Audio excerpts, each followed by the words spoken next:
स्वातंत्र्यवीर सावरकर यांच्या 143व्या जयंतीनिमित्तानं स्वातंत्र्यवीर सावरकर प्रतिष्ठानच्या स्वातंत्र्यवीर सावरकरांना अभिवादन करण्यात आले।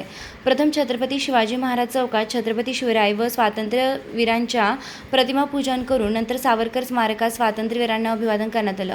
प्रतिष्ठानचे अध्यक्ष केशवराव कासार, उपाध्यक्ष माननीय ACP ज्ञानेश्वर गणवरे, माननीय DYSP प्रतापभाऊ पवार, DYSP राधाकृष्ण गामणे, आयुक्त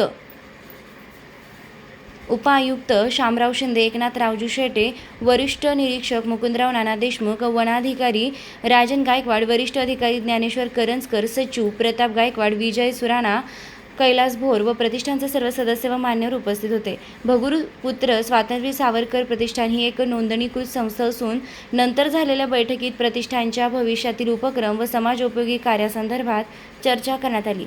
तसेच प्रतिष्ठानचे ज्येष्ठ सदस्य सहाय्यक पोलीस उपायुक्त हे 31 मे 2026 रोजी सेवानिवृत्त होत असल्यानं त्यांचा सत्कार करण्यात आला व त्यांच्या वाढदिवसानिमित्त सन्मान करण्यात आला।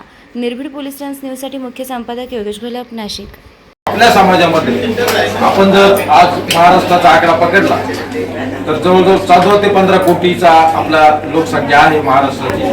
आणि या 14 ते 15 कोटीच्या लोकसंख्येच्या संख्येमध्ये सावरकरांविषयी, सावरकरांचं चरित्र सांगणं, त्यांचं कार्य सांगणं, त्यांचं कर्तृत्व सांगणं, याकरता आज जर आपण बघितले तर आपल्या महाराष्ट्रामध्ये आता ही जी बाहेर गर्दी आहे, या गर्दीमध्ये तुम्हाला मोजून 10 माणसं सुद्धा नाही सापडणार की असे ते सावरकरांवर व्याख्यान करू शकतात। अशी नावे कुणीही माणूस आपल्याला सांगू शकत नाही फटाफट। ही आपली